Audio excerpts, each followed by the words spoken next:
En 1977, la jeune et belle héritière Jenny Shepherd disparaît dans les rues de Londres, en Angleterre. C'est une sensation épouvantable. Je ne le souhaite à personne. 10 semaines plus tard, on retrouve son corps mutilé dans un champ en bordure de la ville. Angela, la mère de Jenny, va se battre pendant 13 ans pour faire juger l'assassin. Mais sa condamnation repose sur le témoignage d'un informateur qui a lui aussi un passé criminel violent. Si le jury l'avait déclaré non coupable, quelqu'un d'autre se serait fait tuer, probablement une jeune femme blonde. La justice sera-t-elle jamais rendue dans l'affaire Jenny Shepherd ?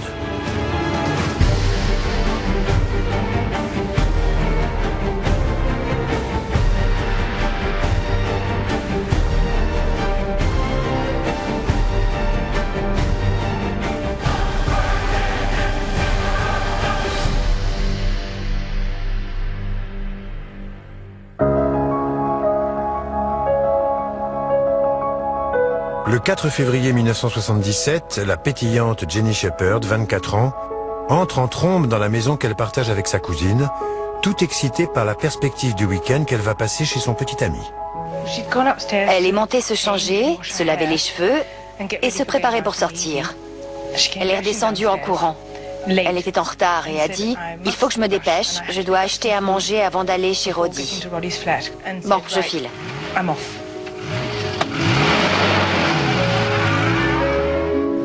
Jenny Shepherd n'est jamais arrivée chez son petit ami, Roddy Kinkedwicks.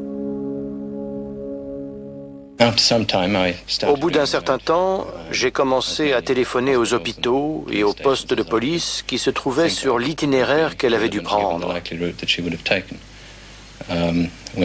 Comme elle n'était toujours pas arrivée à minuit, il était évident, pas nécessairement que ce soit grave, mais en tout cas qu'il s'était passé quelque chose, même si on ne savait pas quoi. La police pense d'abord que Jenny a été enlevée, car son beau-père n'est autre que le très riche président de BP, British Petroleum, en Australie.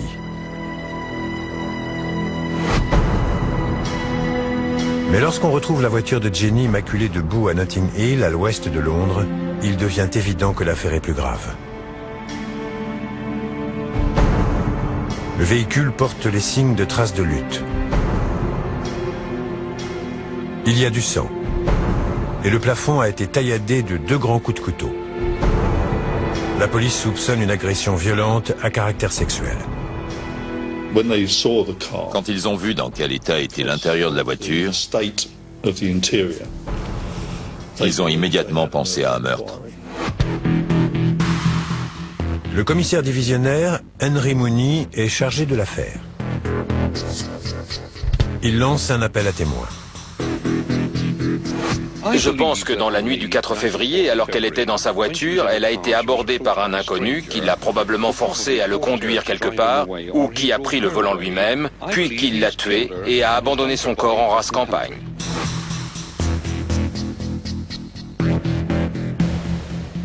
Henry Mooney confie la voiture à la police scientifique et élargit le cercle des recherches aux endroits où le sol correspond aux traces de boue trouvées sur le véhicule.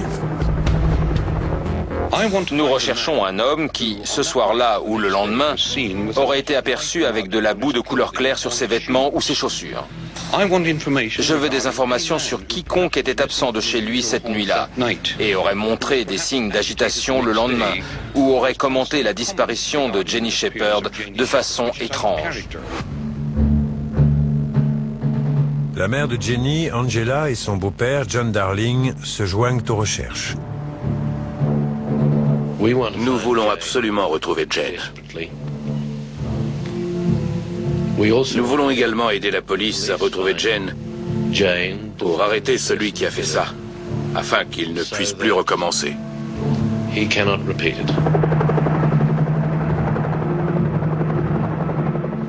Nous espérons simplement que quelqu'un l'a vu, quelque part, ou a vu quelque chose qui nous sera utile. Sinon, c'est vraiment une sensation épouvantable.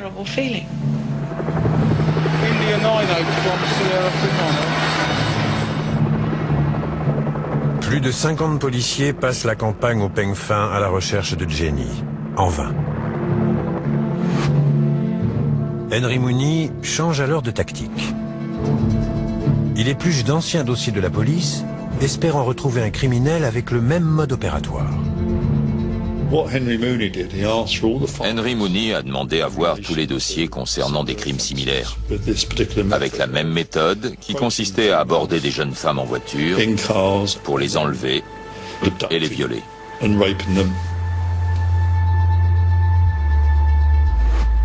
Après avoir étudié tous les dossiers correspondant à ce profil, le commissaire Mooney ressort de son bureau avec un nom, David Lashley, 37 ans, peintre en carrosserie. Il est sorti de son bureau avec le dossier de David Lashley dans la main et il a dit « Voilà l'homme qu'on recherche ». David Lashley est bien connu des services de police. C'est un violeur en série surnommé la Bête de Notting Hill qui a fait de la prison pour le viol de 5 femmes à l'ouest de Londres. Pour l'heure, il est en liberté surveillée. Il avait été condamné à 12 ans de prison pour une série de viols qui suivaient tous le même mode opératoire. Il sautait sur le siège passager d'une voiture, conduite la plupart du temps par une jeune femme blanche et blonde, sortait un couteau et lui ordonnait de rouler jusqu'à un endroit tranquille où il la violait. Toujours en fouillant dans les dossiers, Henry Mooney retrouve une affaire de tentative de meurtre qui présente des similitudes troublantes avec l'enlèvement présumé de Jenny Shepherd. 8 mois plus tôt, la victime, Mademoiselle A été agressée dans sa voiture à moins d'1 kilomètre du lieu où le véhicule de Jenny a été retrouvé à Notting Hill. L'agresseur a également utilisé un couteau. Mademoiselle A était dans sa voiture. L'homme a frappé à sa vitre et a montré son poignet comme pour demander l'heure. Elle a soit baissé la vitre, soit ouvert la portière pour lui répondre. Et il a pointé son couteau sur elle et lui a dit de se pousser.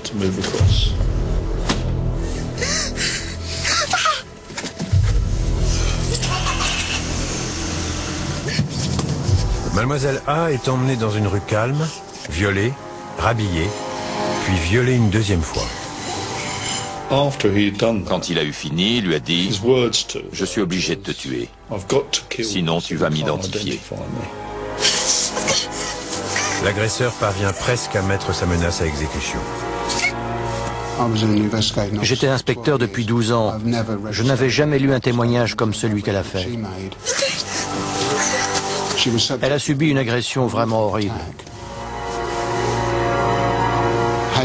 Elle faisait de la plongée et était habituée à retenir sa respiration. Sans ça, il l'aurait étouffée. Comme il n'a pas réussi à lui briser le cou ou à l'étouffer, il a tenté de lui trancher les veines. Les entailles étaient incroyablement profondes et il l'a laissée pour morte.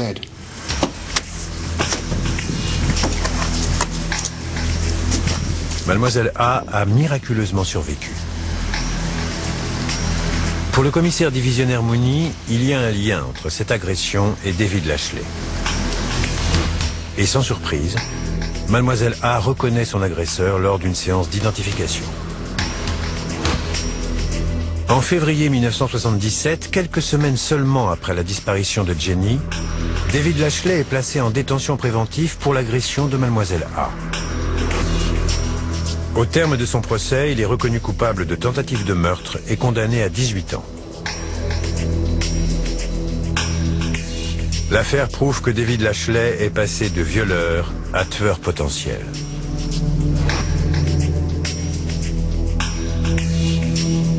Mais une fois en détention, il refuse de répondre aux questions concernant l'enlèvement présumé de Jenny Shepherd.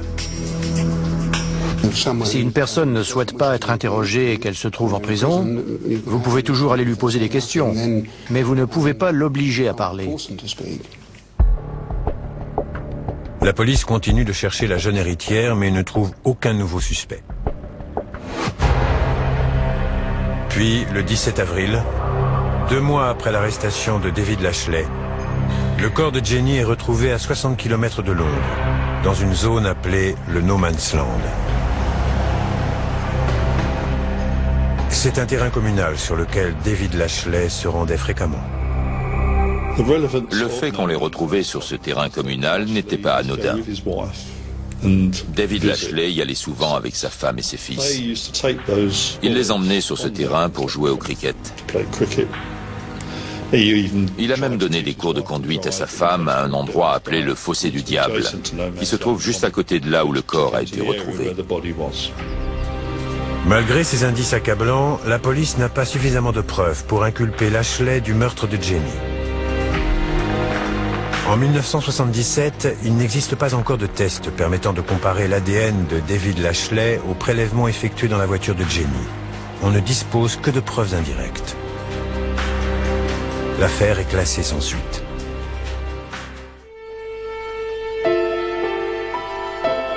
Onze ans plus tard, en juin 1988, 8 mois avant la mise en liberté conditionnelle de David Lashley, Angela, la mère de Jenny, écrit à la police du Hertfordshire pour savoir où en est l'affaire du meurtre de sa fille. Sa lettre relance l'enquête. David Lashley était le principal suspect lors de l'affaire initiale. Mais lorsque j'ai repris le dossier, j'ai décidé de garder l'esprit ouvert, comme se doit de le faire tout enquêteur. L'inspecteur Ian Winnett et son équipe rouvrent le dossier de Jenny Shepherd, mais ne trouvent aucune nouvelle piste. Ils se rendent à la prison de Frankland, à Durham, dans le nord-est de l'Angleterre, où David Lashley purge sa peine pour viol et tentative de meurtre sur Mademoiselle A. Ils interrogent les gardiens, mais n'apprennent rien qui puisse éveiller leurs soupçons. Pourtant, l'affaire va bientôt être relancée de manière inattendue. 4 mois après ma visite à la prison de Frankland, j'ai reçu un appel des gardiens que j'avais rencontrés là-bas. Un des détenus avait révélé à un surveillant que David Lashley lui avait raconté en détail comment il avait tué Jenny Shepherd.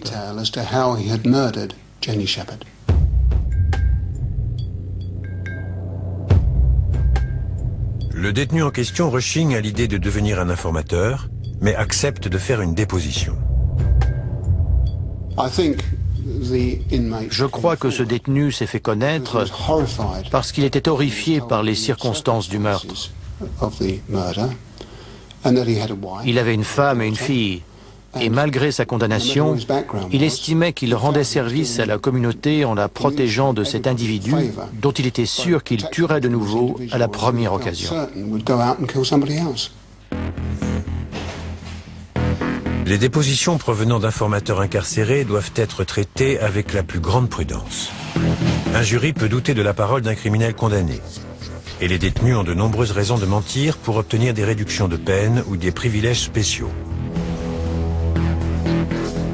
Un agent expérimenté, mais qui ne connaît rien de cette affaire, vient prendre la déposition du prisonnier. Il était primordial que l'agent qui irait enregistrer ces déclarations n'ait aucune connaissance de l'affaire ou de la manière dont le meurtre avait été commis, afin d'éviter qu'au procès, on puisse accuser la police d'avoir influencé le détenu. La déposition que l'agent rapporte à la police de St. Albans fait l'effet d'une bombe. Elle était extrêmement précise et contenait des détails qui n'avaient jamais été révélés aux médias. Seule la personne qui avait tué Jenny pouvait les connaître.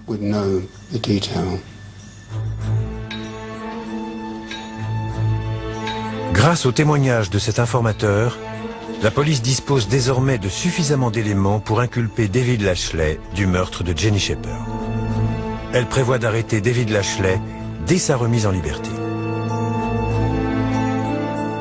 En raison d'une particularité de la loi anglaise, il ne peut pas être arrêté à l'intérieur de la prison. Il doit en avoir franchi la porte. David Lashley est toujours considéré comme un détenu de catégorie A, les plus dangereux. Et il a la réputation d'avoir une force physique hors norme. La police ne doit donc prendre aucun risque. À l'époque, dans le Hertfordshire, on avait ce qu'on appelait des unités tactiques d'agents en uniforme, composées d'un sergent et de 6 hommes. On a donc mobilisé une de ces unités, ainsi qu'un maître chien de la police de Durham, et une voiture pour nous escorter, au cas où on nous aurait suivis depuis la prison après l'arrestation.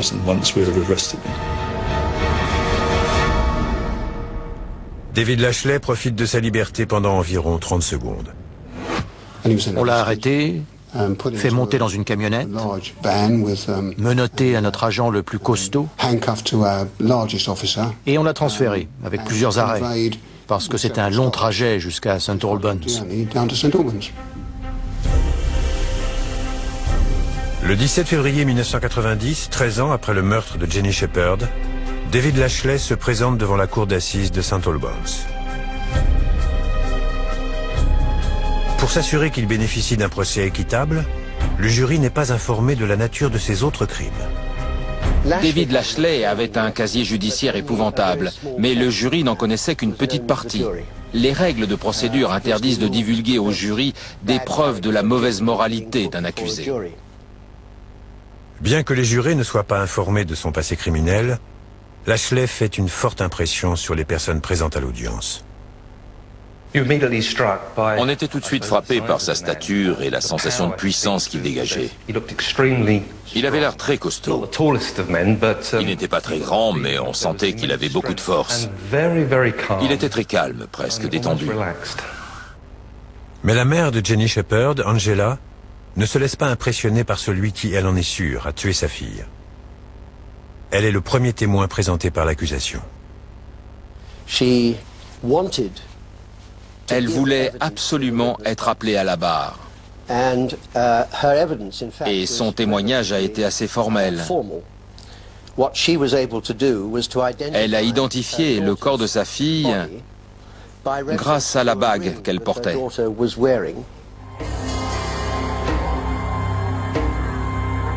Ensuite, les détails de l'autopsie de Jenny sont présentés devant la cour.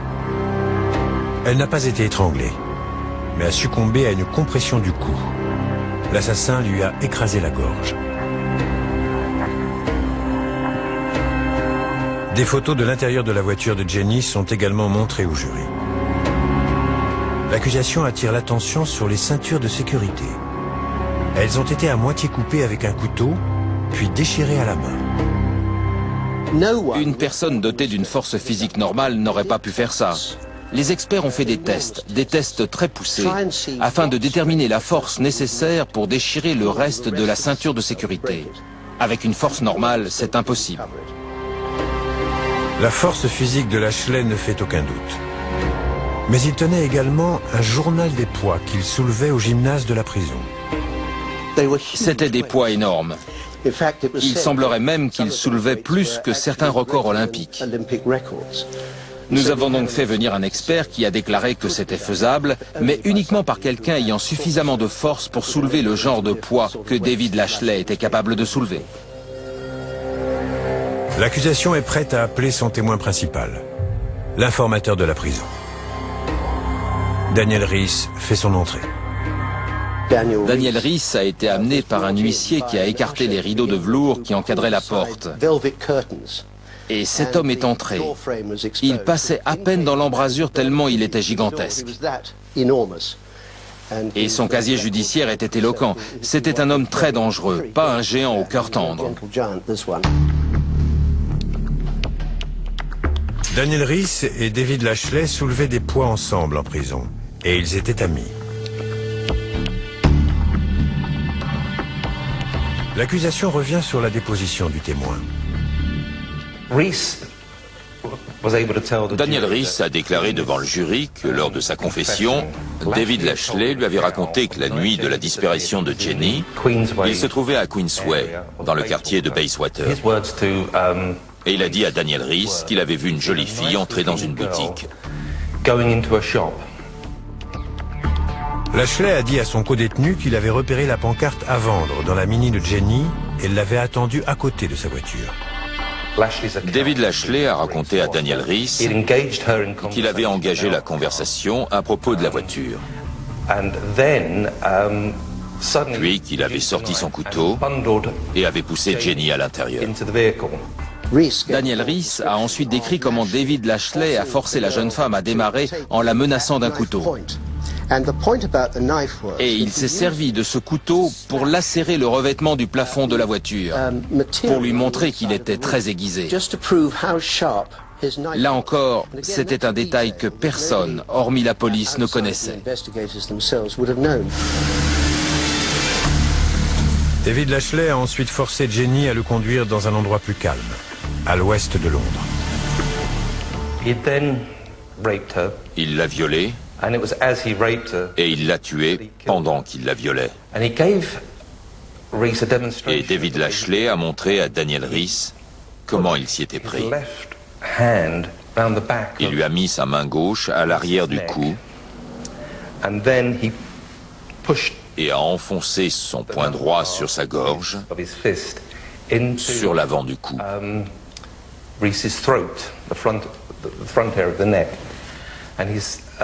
C'est comme ça que David Lashley a décrit comment il avait tué Jenny. Elle s'est étouffée et elle est morte. La démonstration de Daniel Rhys lève le voile sur le mystère de la cause de la mort de Jenny par compression du cou. Puis il a raconté qu'il l'avait rhabillée, mais pas avec les vêtements qu'elle portait au départ, car il les avait déchirés.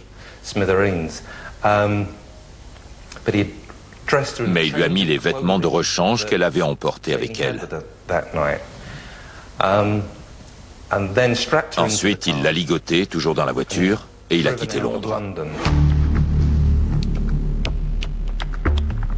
Puis, David Lashley aurait dit avoir abandonné le corps près d'un chemin fréquenté par les amoureux, ce qui pourrait correspondre au No Man's Land.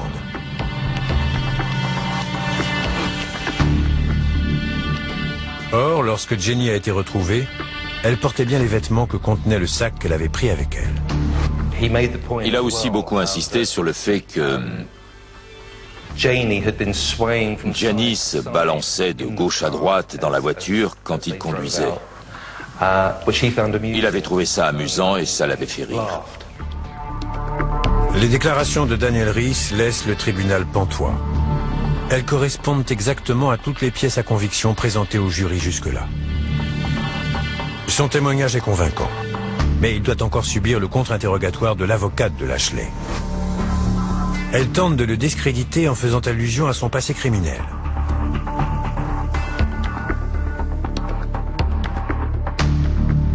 Daniel Rhys sent la colère monter en lui, et il finit par exploser face à David Lashley.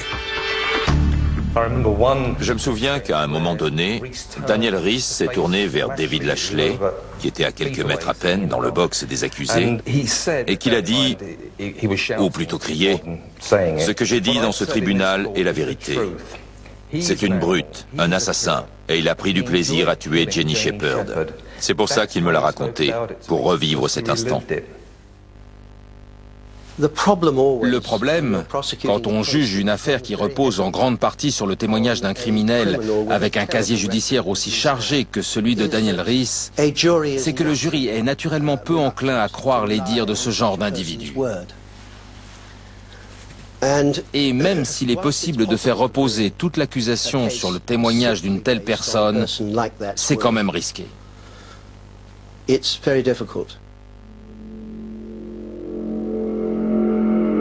L'accusation en a terminé. C'est maintenant au tour de la défense de faire appel à son témoin vedette. La tante et accessoirement alibi de David Lashley, Madame Earthra Smith. Elle déclare sous serment que Lashley était chez elle au lit la nuit de la mort de Jenny. Elle affirme avoir regardé dans sa chambre et l'y avoir vu. Durant le contre-interrogatoire, l'avocat de l'accusation interroge Madame Smith sur son témoignage lors du procès de son neveu pour le viol et la tentative de meurtre sur Mademoiselle A, peu de temps avant la disparition de Jenny Shepherd. L'alibi fourni par sa tante était exactement le même que celui qu'elle avait donné en 1997 concernant Mademoiselle A. Preuve identique.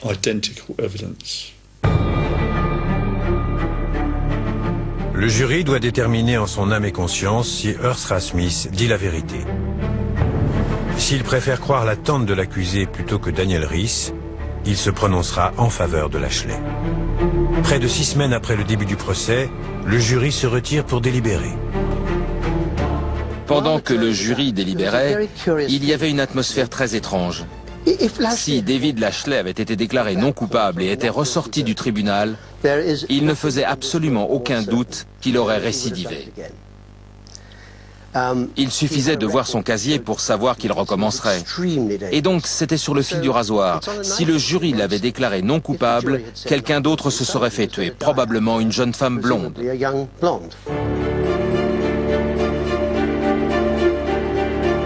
Au bout de 2h15, le jury revient avec un verdict.